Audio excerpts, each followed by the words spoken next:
U.S. District Court judge has dismissed the case against Tesla that was brought by a bunch of shareholders that was claiming that Elon Musk and Tesla had misled them in what the production of a Model 3 was going to be. That was pretty much around the time when the ramp up was happening. I'm going to break down this pretty simple case. It was actually brought to the attention of the judge twice, and we'll talk about positives and negatives. All of that is coming up next.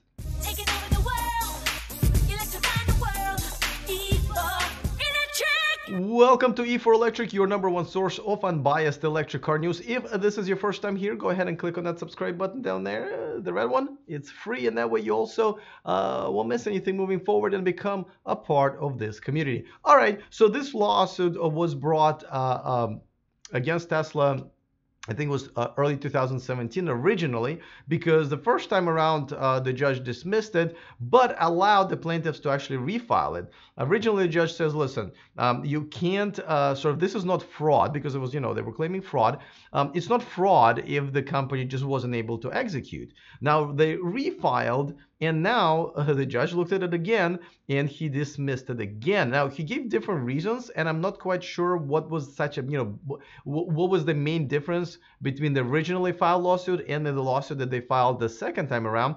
But the judge once again said that, hey, listen, Tesla had warned you guys that they were in production hell, and that they basically couldn't really predict their ramp up.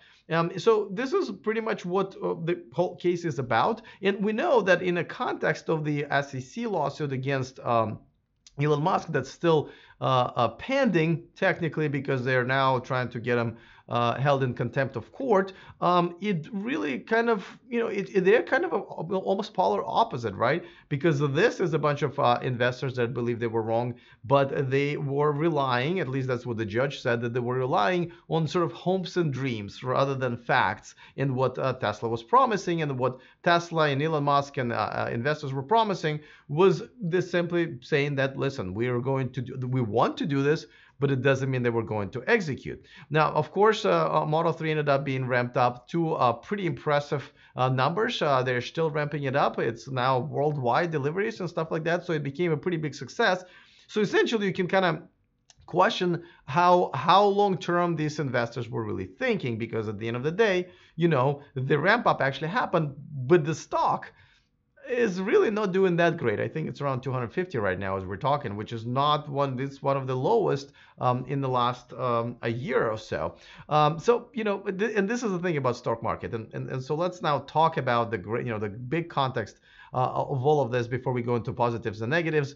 Before that, of course, I want to remind you that this video and this channel is sponsored by Accelerate Auto, the third-party aftermarket extended warranty for electric cars up to 125 miles of coverage, only $100 deductibles, and specifically for you guys, for my audience, $100 off if you grab the discount code from the description of this video.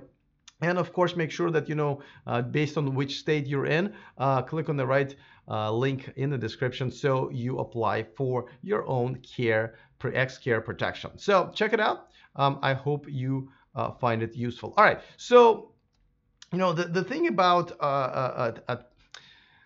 we've talked about many times, right? So, Tesla trying to please the investors and Tesla trying to please the customers are just almost sometimes polar opposites. And so when shareholders who are also Tesla owners are filing lawsuits, that doesn't necessarily mean that they are unhappy as owners, obviously. And this is mainly, it's not even necessarily means that it's bad for the owners. This is specifically about people who wanted to invest into Tesla, specifically short term, as it looks like, since they filed that lawsuit very quickly after investing into Tesla.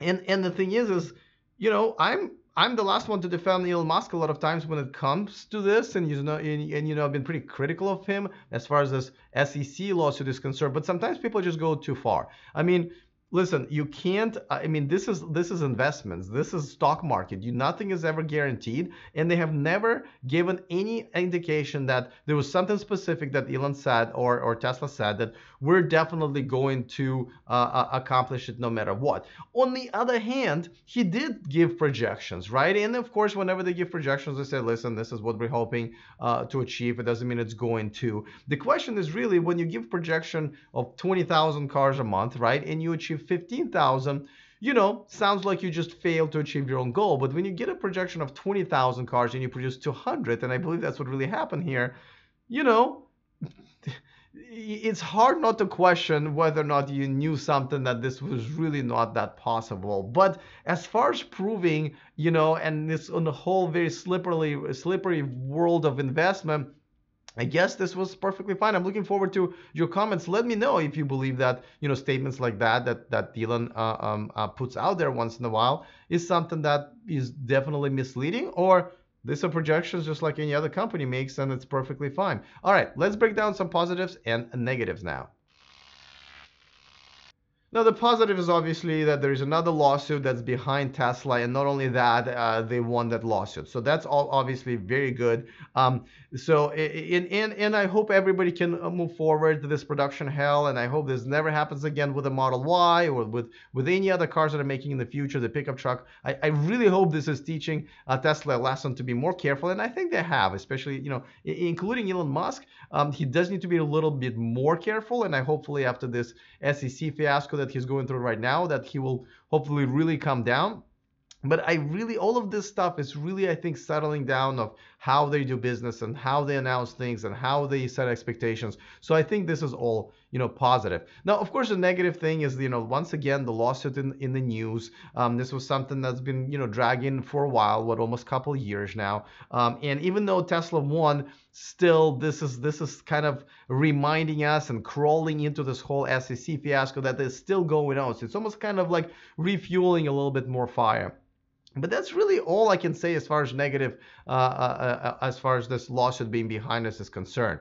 Just like I said, I'd like to hear from you guys, especially if you are investors, if you own stock shares in Tesla.